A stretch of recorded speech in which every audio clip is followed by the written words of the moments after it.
60 మంది మావోయిస్టులు, 15,000 బలగాలు. లాస్ట్గా చివరి దశలో ఉందట 28వ తారీఖు.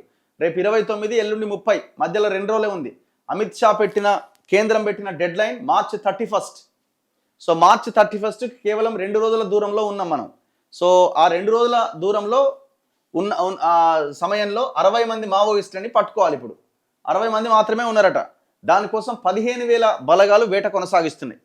చివరి అంకానికి చేరుకున్న ఆపరేషన్ కగార్. మావోయిస్టు నేత మిసిర్ బెస్రా కోసం వేట.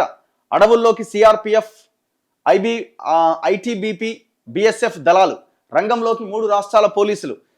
సరందా అడవులను జల్లెడ పడుతున్న బలగాలు. ఏ క్షణంలో అయినా గణపతి లొంగిపోయే అవకాశం ఉందట. అసలు ఆయన ఈ దేశంలోనే లేడు అన్నది ఒకటి.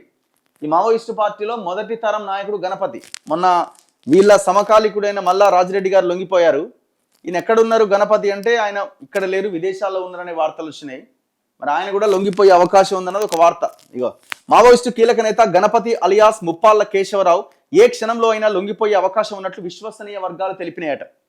ఈ ఏడాది మార్చి 31 లోపు దేశంలో వామపక్ష తీవ్రవాదాన్ని పూర్తిగా తుడిచిపెట్టేందుకు కేంద్రం కృతనిశ్చయంతో ఉందని కేంద్ర హోంమంత్రి అమిత్ షా ఇప్పటికే అనేక సార్లు ప్రకటించారు. ఈ నేపథ్యంలో గణపతి లొంగుబాటుకు సన్నాహాలు పూర్తయినాయి.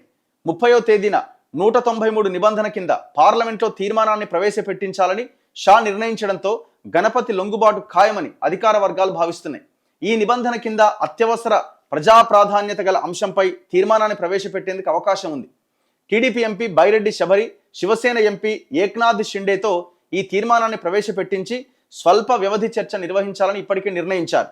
ఈ తీర్మానంపై చర్చ తర్వాత దేశంలో నక్సలిజాన్ని అంతం చేసేందుకు మోదీ ప్రభుత్వం చేపట్టిన చర్యలు, సాధించిన విజయాల గురించి షా సభలో వివరించబోతున్నారు.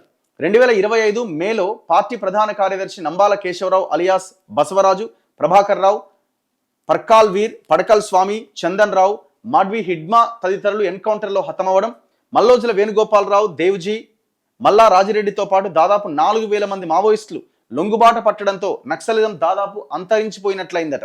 గణపతి కూడా లొంగిపోతే నక్సలైట్ ఉద్యమాన్ని అంతం చేసినట్లే అని లాంఛనంగా ప్రకటించేందుకు షా సన్నద్ధమవుతున్నారు.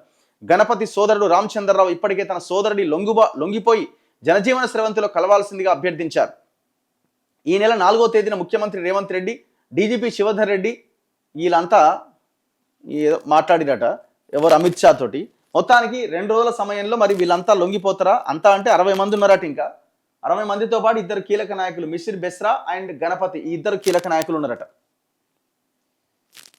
అయితే ఈ ప్రాంతంలో మిసిర్ బెస్రా ఎక్కడిది? సరందా అటవీ ప్రాంతం అంట. ఆ సరందా అటవీ ప్రాంతంలో ఉన్నాడన్నది వీళ్ళ అనుమానం. ఈ ప్రాంతంలో మిసిర్ బెస్రా, రాష్ట్ర కమిటీ నేత ఆసిం మండల్తో పాటు 60 మంది మావోయిస్టులు ఉన్నట్టు నిఘా వర్గాలు అనుమానిస్తున్నాయి. అటవీ ప్రాంతం చుట్టూ ఉన్న గ్రామాల్లో మోస్ట్ వాంటెడ్ మావోయిస్టుల ఫోటోలతో పోస్టర్లు అతికించారు. వేట ప్రారంభించిన బలగాలు ఐఈడి మందు పాత్రలు నిర్వీర్యం చేస్తూ ముందుకు కదులుతున్నాయి. గాలింపులో అధునాతన డ్రోన్లు ఉపయోగిస్తున్నారట. సరందాలో ఉన్న మావోయిస్టుల వద్ద AK-47, ఇన్సాస్ రైఫిళ్లు, గ్రెనేడ్ లాంచర్లు పెద్ద ఎత్తున ఉన్నట్లు నిఘా వర్గాలు అనుమానిస్తున్నాయట. 800 చదరపు కిలోమీటర్ల సరందా అడవి చుట్టూ ఒడిశా, ఛత్తీస్గఢ్ సరిహద్దులు ఉండడంతో 3 రాష్ట్రాల బలగాలను తుది ఆపరేషన్లో మోహరించాయి.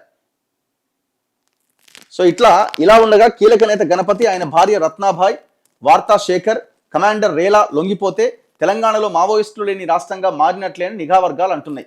మరి ఇప్పుడు వీళ్ళు ఏడున్నారు? లొంగిపోయే అవకాశం ఉందా? 2 రోజుల సమయంలో అవుతుందా కాదా? ఒకవేళ వీళ్ళు లొంగిపోకపోతే మరి నక్సలిజం అంతం కాదని ప్రకటిస్తారా? ఏం చేస్తారు? కాలేదని ప్రకటిస్తారా? చూడాలి.